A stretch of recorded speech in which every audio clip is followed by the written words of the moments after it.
Origin. I prefer to go by that name. Okay, Madam Origin, from where? Where are you calling from? I'm calling from US, United States. All right, thanks for joining us. Okay. Thank you so much. Okay. Thank you for thanking me. Let me go straight to the point and hit you with a question. You know, I am surprised to see so many Nigerians commenting today that they never knew Nnamdi Kanu was so intelligent. They never knew he was so brave. They never knew that the case against him was like that, and so on and so forth, that the federal government, by his continuous detention. What do you figure out from that? What do you think about that? Generally, I will start with the general word. This is what, and by the way, the last person that spoke said something about Nigeria being a zoo. That was kind of a promotion. This is a jungle where the... Oh my goodness. Wait a minute, madam. A zoo and a jungle, which one is more brutal? A zoo is organized. A zoo is everything is in a cage and things are moving and no animal comes to eat another animal. Okay. In a jungle, the strong eats the weak. The state of anarchy.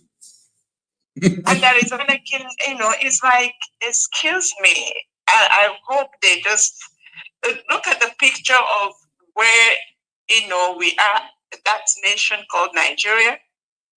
What have they not done to the weak? What have they not done? And that is, you know, they're talking about, somebody is talking about Nnamdi Kanu, whether he is intelligent. They will never, that jungle would never let anything that is intelligent, calm, peaceful survive. Yeah. They will paint every picture. It's like it is an error to be calm. It's error to be peaceful. It is error to seek progress. And that is what it is. They don't even give those people a chance. So it is the what or the calm. You can't be calm in that country. That's why you look at a typical Nigerian, you look at them, they talk like something is wrong with them because that is where the conditioning of the people. Yeah. But a time will come when all that will be over. Yeah. This is the people that are so intelligent. Look at what happened to Edo State. I refuse to talk about Edo. These are intelligent. I mean, Edo is one of the most, educated sets of that country. Look at how they made a mess of that state. I feel like crying. So, someone talking about Nnamdi Kanu and saying, wow, oh, excuse me, wait until we dismantle this crowd there. You see the real indigenous people of Nigeria. That they are people, kings and queens in their own classes, trying to work. They have been working for their lives, doing everything, while these few have cutted everything and taken it all in their pockets and have made a mess of that place until it is cleaned up, and we now decide what we're going to call it. And thank God for Nnamdi Kanu and what he is doing. Look, this is the second place I ever speak on social media. I'm a very calm, quiet. But after,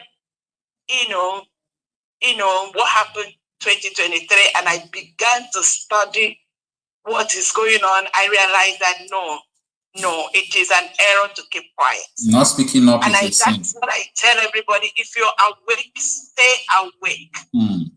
call your people, encourage people. Don't get angry when people don't understand.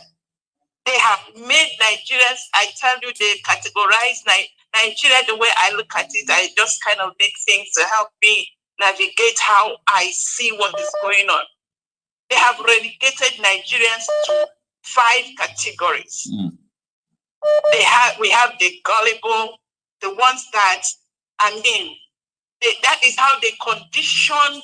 Can you imagine someone that say he is intelligent, that have ruled this state, say that, to go for a 9-to-4 job is an insult?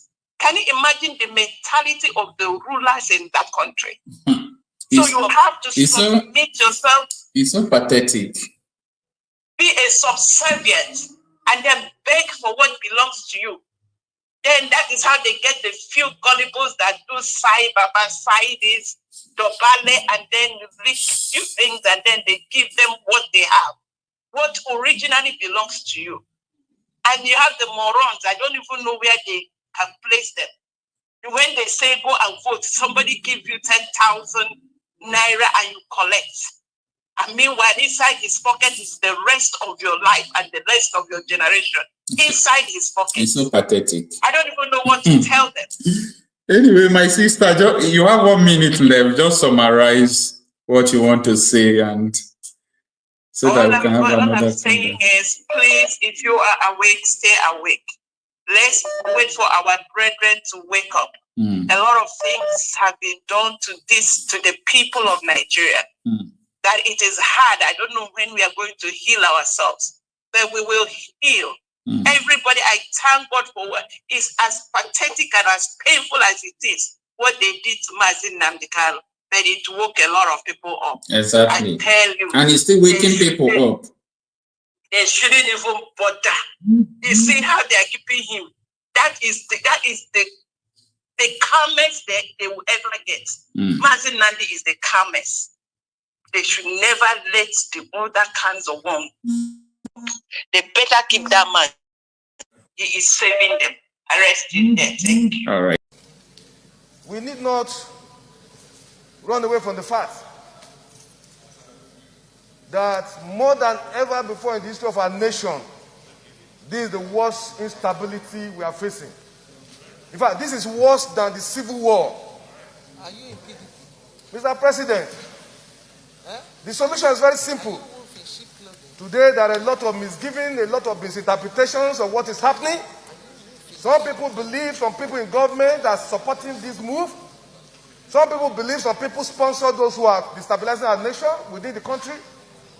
The answer is very simple. We cannot pretend that we are capable of confronting the situation in our hands. America, as powerful as they are, when the pandemic came, got to a point that China had to claim, they came to their rescue. We shouldn't pretend that we needed foreign support now. Let nobody deceive us, Mr. President. A lot of billions of naira have been voted for security services. Nothing is coming out of it. We wouldn't wait until our nation gets bombed. Let us shout and call for foreign support. I am a APC man and I've been supporting my party. But the president should get to know that it has gotten to a point that we who are supporters, who are members of the APC, we can no longer keep quiet. The president must rise to the occasion. You will not see the truth and you are afraid to say it because you will die. We must open, Mr. President. The nation is on fire. The president must rise to the occasion. It costs us nothing to get foreign support. We must rise to the occasion. We must bring in people to save this country, or else we will be consumed. Every one of us will have a chapter for history. Whenever the history of this period will be written, whatever is our position, we have a chapter. We cannot keep quiet any longer. It has gotten to a point that we cannot sleep with our 2 eyes closed. We are not free. Our children are not free. The president must rise to the occasion. There's no nation that is so powerful that doesn't need support of other nations. Individuals cannot say you will leave the war without any other person with you. So we must rise. The situation is our security system has collapsed. It has failed.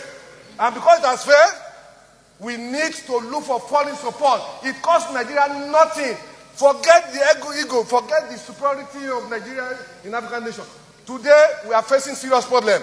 If our nation is to survive this period, I'm not in doubt that the security architecture we have today cannot cope with what we are facing. Every part of this country is threatened. From the north to the south, nobody is safe. Nobody can travel 50 kilometers in our nation. I feel like shedding tears for a country that we grew up, where nobody harasses you when you travel from Lagos to Maiduguri. I've done it in times past. Today, I cannot travel from here to Kaduna to Niger State where I was born. The president must know that this is a bad time for our nation. We must look for foreign support to save this nation. This is my position, Mr. President. We must rise to it. They are killing people in the east, in the west, in the south, in the north. We should shut down the National Assembly. Let's shut down. If we cannot save this country, we stay in our homes. Our country is bleeding. People are in poverty. There's no food. People are hungry. Insecurity is threatening us. We cannot pretend. It's better we are not here than to not see that here. People are dying. Every day Nigerians are dying. We must rise to the occasion. As for me, Mr. President.